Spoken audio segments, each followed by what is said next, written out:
Assalamualaikum warahmatullahi wabarakatuh. Selamat datang lagi di channel saya, Kandang Mulia Lestari. Oke, di video kali ini aku mau share ke kalian semuanya, yaitu bagaimana cara mulai ternak kelinci.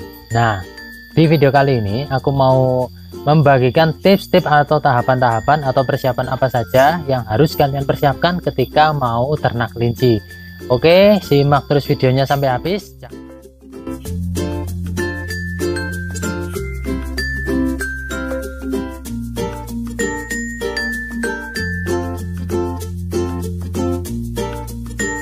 Nah, untuk persiapan yang pertama yang harus ada dan yang harus kalian persiapkan yaitu sarana dan prasarana seperti kandang. Nah, kandang ini berfungsi untuk rumah sebagai kelinci tersebut. Nah, saya sarankan bagi kalian yang masih pemula, apalagi posisinya kalian di desa, itu saya sarankan untuk memakai kandang yang terbuat dari kayu dan bambu. Selain kedua bahan ini mudah didapat, kedua bahan ini juga murah dan bisa menekan untuk biaya modal awal. Itu jika kalian mau membuat kandang. Syukur-syukur ada bekas kandang, misalnya kandang ayam atau kandang apa, itu pun bisa kalian pakai dengan catatan atau dengan syarat kandang bekas tersebut harus dicuci dulu, karena supaya menghilangkan kotoran-kotoran yang berada di kandang tersebut. Nah, misalnya kalian mau buat, itu diusahakan kandangnya itu berukuran panjang 70 cm, lebar 50 cm, dan tinggi 50 cm. Itu untuk per kamar ya. Nah, untuk per kamar diusahakan satu kamar satu kelinci. Nah, kenapa satu kamar satu kelinci? Karena itu sangat memudahkan kita dalam hal mengecek kesehatan kelinci. Dan yang kedua, kita bisa lebih mudah mengecek kehamilan kelinci. Nah, untuk yang ketiga, kita bisa lebih mudah untuk merawat nantinya, untuk merawat anakan kelinci. Nah, untuk tinggi kandang sendiri dari atas tanah sampai kandang itu biasanya saya menggunakan ukuran 50 sampai 60 cm. Itu sangat standar sekali. Kenapa demikian? Karena ukuran tersebut itu akan memudahkan kita dalam hal ketika kita membersihkan kotoran-kotoran kelinci ataupun bekas makanan kelinci ataupun bekas rumput yang jatuh ke bawah, itu sangat mudah sekali untuk dibersihkan ketika jarak antara tanah dan kandang lebar. Nah, jadi menurut saya ukuran 50 sampai 60 cm itu sangat ideal. Nah, ketika kandang sudah jadi, persiapan yang harus kalian siapkan yang kedua yaitu kalian mempersiapkan bibit kelinci atau kelinci yang ingin kalian ternak ya. Nah, untuk kelincinya sendiri kalian harus tentukan mau beli anakan, berean, ataupun mau beli yang indukan. Semuanya ada plus minusnya. Kalau kalian misalnya mau membeli anakan, itu untuk itu biasanya lama ya. Apalagi anakannya masih berusia 2-3 bulan. Itu untuk produksinya, untuk bisa beranak, itu memakan waktu lama. Itu biasanya masih sangat beresiko, yaitu resiko kematian. Karena anakan ini kalau untuk pemula itu biasanya kan belum terlalu lihai atau belum terlalu menguasai bagaimana cara merawat kelinci. Rawan sekali kelinci ini mengalami kematian. Nah, kalau misalnya kalian membeli derean atau usia 4 bulan sampai 5 bulan, itu bagus karena antara penjual dan pembeli itu sama-sama belum tahu kelinci ini nantinya produksinya bagus apa tidak. Nah, saya sarankan bagi para pemula itu membeli derean, karena kalau misalnya membeli indukan itu biasanya pedagang itu ada yang nakal gitu ya.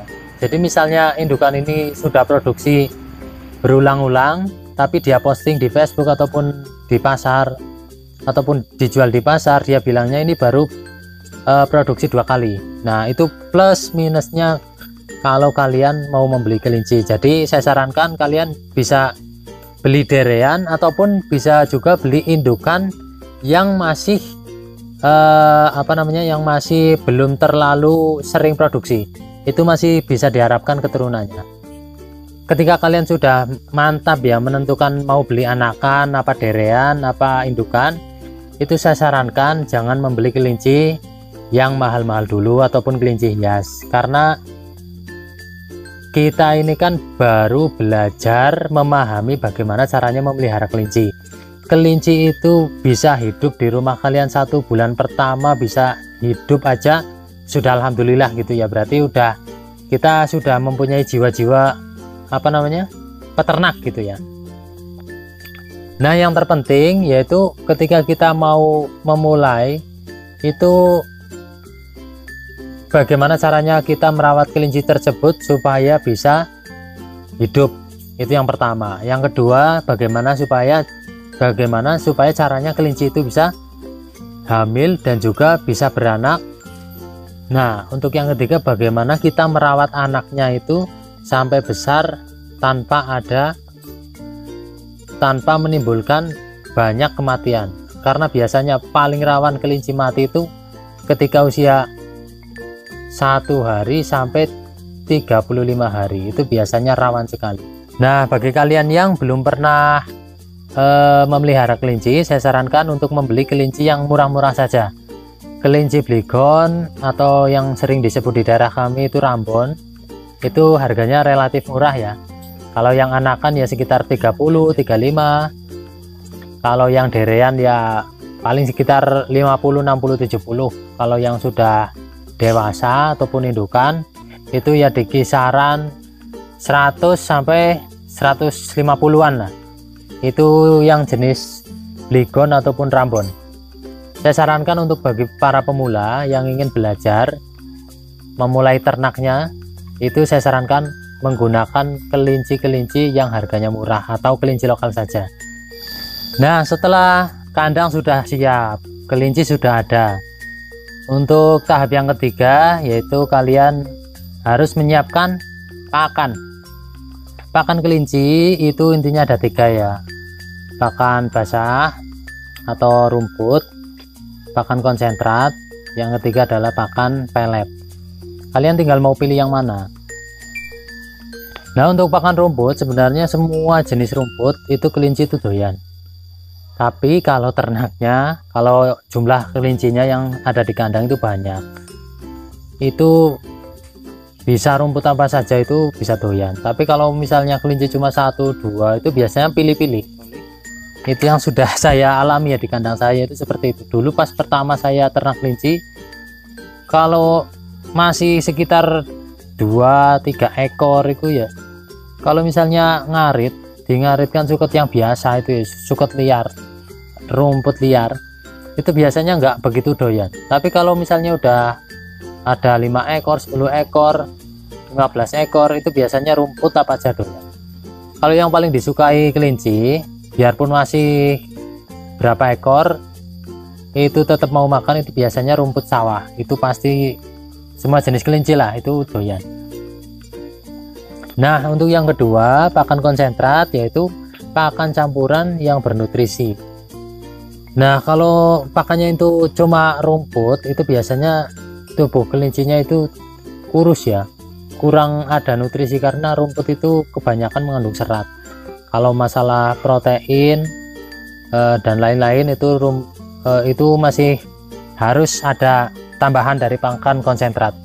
Nah, untuk pakan konsentrat ini biasanya para peternak kelinci itu membuatnya dengan campuran ampas tahu, dedak padi, dan juga jagung. Kalau saya dulu pernah mencoba menggunakan campuran konsentrat petelur yang untuk bebek itu malah di pencernaan itu kurang bagus. Jadi saya menggunakan 3 bahan tersebut: ampas tahu, dedak padi, dan juga jagung giling. Nah, kalau pakan konsentrat ini tidak bisa dipisahkan dari rumput ya. Misalnya kalian menggunakan pakan konsentrat, harus tetap ada rumputnya. Karena kalau hanya pakan campuran ampas tahu, dedak, dan juga jagung, itu sumber seratnya itu masih terlalu kurang. Biasanya kalau terlalu banyak konsentrat, rumputnya jarang dikasih, itu kelinci cenderung kotorannya itu lembek, nggak bisa keras. Nah, akhirnya bisa mengakibatkan mencret juga. Jadi ketika kalian sudah menggunakan pakan konsentrat atau pakan campuran yang berprotein tadi, kalian tetap harus menggunakan pakan rumput supaya kebutuhan serat di dalam metabolisme pencernaan kelinci itu bisa tercukupi. Nah, ketika kalian mungkin tidak punya waktu untuk ngarit, untuk meracik apa tadi pakan konsentrat, kalian bisa juga menggunakan pakan pelet. Nah, pakan pelet ini bisa kalian dapatkan di toko-toko pakan ternak ya, ataupun di pasar juga ada pelet yang khusus kelinci. Itu ada dari beberapa merek, tinggal kalian suka yang mana dan kalian lebih cocok yang mana. Nah, yang keempat yaitu pemeliharaan. Kalau menurut saya masalah pemeliharaan itu mudah ya, apalagi yang masih berkapasitas 2-5 ekor itu masih bisa kita kontrol. Tapi tadi ya, supaya kita mudah mengontrol, itu satu kamar satu kelinci. Nah, untuk pemberian pakannya bisa diberikan pagi dan sore. Pemberian pakannya misalnya menggunakan rumput, itu biasanya saya kasih 3 kali sehari. Tapi kalau misalnya sudah ada konsentrat itu cukup 2 kali sehari. Misal paginya ampas tahu, sorenya bisa dikasih rumput. Tapi kalau misalnya pelet itu biasanya bisa pagi sama sore dikasih pelet. Nah, untuk yang kelima yaitu masalah kendala. Kendala beternak kelinci itu biasanya ada pada penyakit ya. Penyakit yang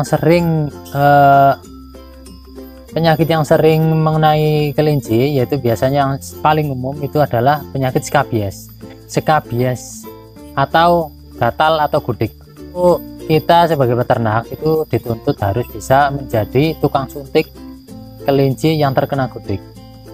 Untuk video nyuntik sudah saya pernah share, tinggal kalian tonton aja.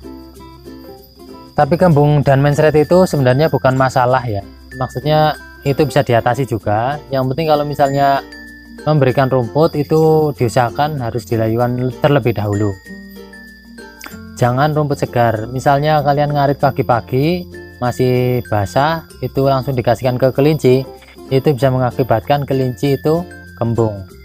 Nah, biasanya kalau mengatasi kembung itu pakai obat yang bernama norit, itu disepetkan atau dicekokkan ke kelincinya, itu insya Allah sembuh. Asal kelinci tersebut masih doyan makan loh ya. Biasanya kalau kelincinya sudah nggak mau makan itu kemungkinan sembuhnya itu sangat tipis, malah lebih besar kemungkinan mati.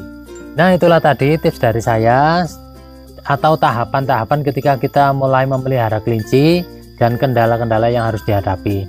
Semoga video ini bisa membuat motivasi atau membuat gambaran bagi kalian yang ingin memulai ternak kelinci. Oke, cukup dari kami. Wassalamualaikum warahmatullahi wabarakatuh.